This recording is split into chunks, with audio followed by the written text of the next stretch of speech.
Anyway, mga kababayan ko, no. Um, Gulo-gulo na talaga. Sa nangyari ngayon, yung maleta-maleta nang nangyayari ngayon. Di ko lang alam. Yung mga BBM loyalist dyan, mga bobo kayo, mga wala kayong kwenta. Ewan ko ba, kailan pa kayo gumising sa katotohanan? Pilit nyo pa rin pinaniniwalaan yung adik. Alam mo, ganito ba gusto nyo mangyari? Na bag-bag ang ninakawan sa inyo, maleta-maleta ang ninakaw sa inyo? Ito ba ang gusto nyo? Mga nayupa kayo. Inaano nyo pa rin yung mga walang kwentang gawain, mga adik, mga magnanakaw sa gobyerno, si Martin Romualdez, pati si Trililing. Alam naman natin eh. Di ba? Huwag tayo magbulag-bulagan. Gumising tayo mga kababayan ko. Di ba? Ninalakawan na tayo kabilaan. Harap-harapan. Di ba? Okay lang sana kung isa lang eh. Kaso halos lahat. May mga picture pa na nagde-deliver sila. Ano pa bang kuweba ang gusto nyo mangyari kayo? Mga loyalist na BBM dyan at mga kakampot. Mga animal kayo. Kinakampiyan nyo na walang kwenta sa mundo. Kabila ng protesta. Hanggang ngayon, wala pa rin nakukulong sa mga nayupak. Halos lahat. Mga Batman, halos lahat. At siguro, isa, dalawa lang. Mga pinubuhat sa kasubibihin. Bawal pa din anak na sinakasinita ng Marcos. Diba? Ano ba ba ang gusto nyo? Huwag tayong huwag tayong magbulag-bulagan mga kababayan ko. Gumising tayo.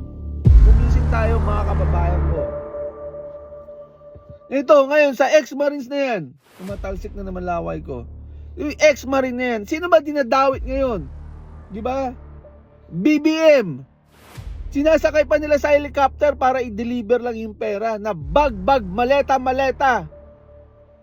Aeroplano, ginagamitan nila para ma-deliver lang ang pera. Nag-deliver pa sa Malacanang. Diba? Sa bahay ni BBM. Sa Ilocos Norte, nag-deliver pa. Diba? May mga picture. Ano ba bang gusto nyo? Ha? Gumising tayo mga kababayan ko. Alam naman natin eh. Pilit nyo pa rin na kinakampiyan mga hinayupak na walang kakwenta-kwenta sa mundo. Diba? Ito naman si Trililing. May isa nagsabi doon na nag-deliver din sila kay Trililing. Meron pa combo mga group chat na kailangan bigyan si Trililing ng $2 million para dito sa ICC, pambayad dito sa mga hinayupak na to. Diba? Todo deny pa rin ng barangay Tanod na yan, ng hayop na yan, di pa namatay. Diba?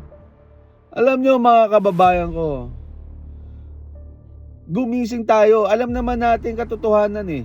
Diba? Kung ito ang matino ang gusto nyo mangyayari mga kababayan, walang nagpo-protesta, walang nakawan. Hindi magulo ang Pilipinas, hindi mataas ang dollar. Alam nyo, nagsasalita kami para sa inyo. Pinagtatanggol kayo namin. Wala naman kami pakialam sa pera na yun eh. Pero kayo ang pinagtatanggol namin. Kasi kayong kawawa nandyan. Hindi naman ako vlogger eh. Nagsasalita ako pero sa karapatan ko.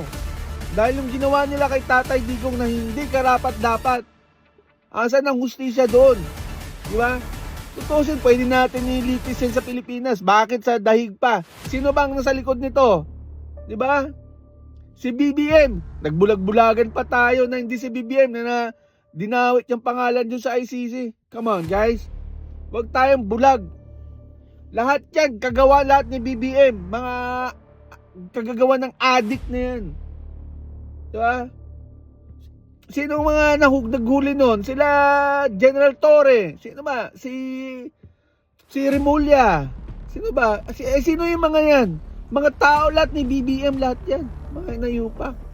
Yung mga sa congressman, sino ba yung mga nag-sign ng ng impeachment kay BP Sara? Mga tauhan lahat ni BBM, halos lahat tauhan lahat ni BBM, lahat yan. Gumising tayo mga kababayan ko, binibilog lang kayo ni BBM. Ay nayupak. Binibilog lang kayo. Yan ang ba gusto nyo sa mga panahon ni BBM? Kabila ng protesta, ang taas ng bilihin. Gumising tayo mga kababayan ko. Huwag tayo magbulag-bulagan. Diba? Huwag tayo magbulag-bulagan. Nakakainis lang kasi ginagawa tayong engot ni BBM mga kababayan ko eh. Ginagawa tayong engot. Ginagawa tayong tanga. Ginagawa tayong tanga ni BBM. Alam niyo yun? Anyway mga kababayan ko, nakakainis lang kasi nakaka-stress lang kasi hanggang ngayon wala pa rin. Itong media na to, blackout sila. Wala silang masabi ngayon about dito sa ex-marine na yan. Asan na yung media ngayon?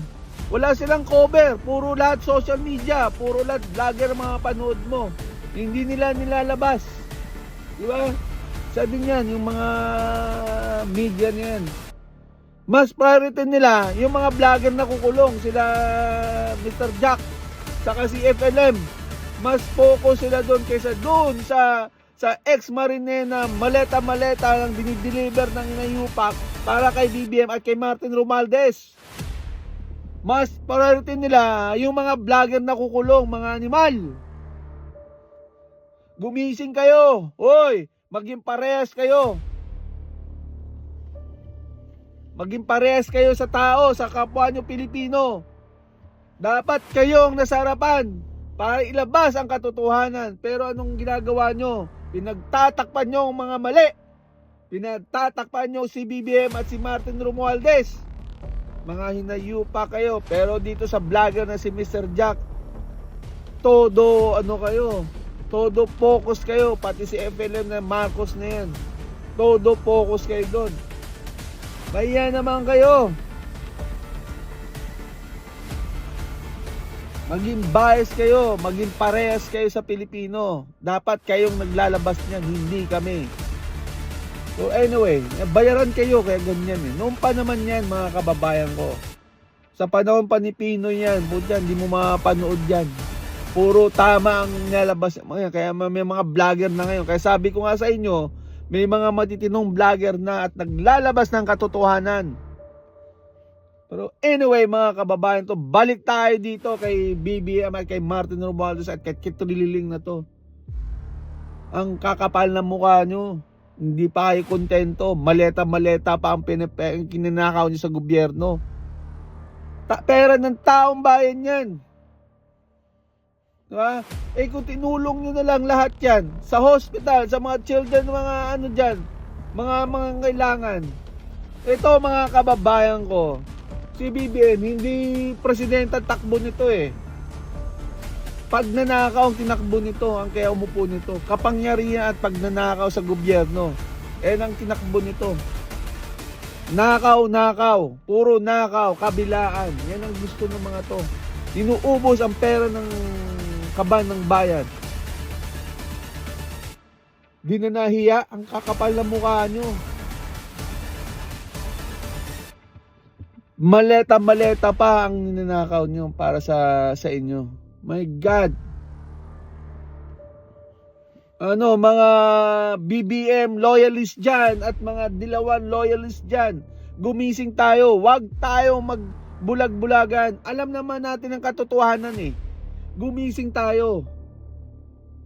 Huwag natin kampihan ang mga taong mali. Huwag natin ituwid yung baluktot. Mga nayupa kayo. Pilit nyo pa rin tinutuwid ang pagkakamali ng mga to.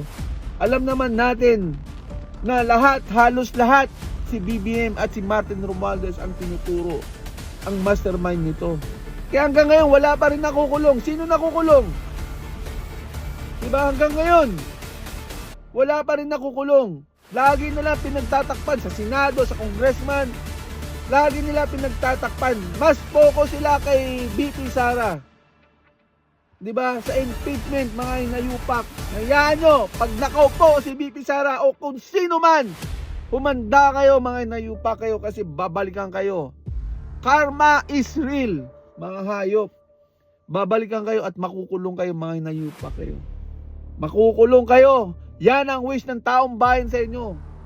Makukulong kayo sa 2028. Umanda lang kayo. Kung hindi ma-impeach man si Sara, I don't care. Isang salita lang ni VP Sara, kung sino iboboto namin, doon kami, mga hayop. Doon kami. Sa tingin nyo mga kababayan ko, sa 2028, ito pa rin ang gusto namin. Ibalik ang mga BBM at ang mga Dilawan at mga Kim kakampot na yan. Sa tingin nyo yan yung babalik si Leni Robredo? Sa tingin nyo yan ang gusto namin? Hell no. No way na sa inyo. No way to say. Wala na. Walang boboto sa inyo. Isang salita lang ni VP Sara, doon kami, mga hayop. Ha!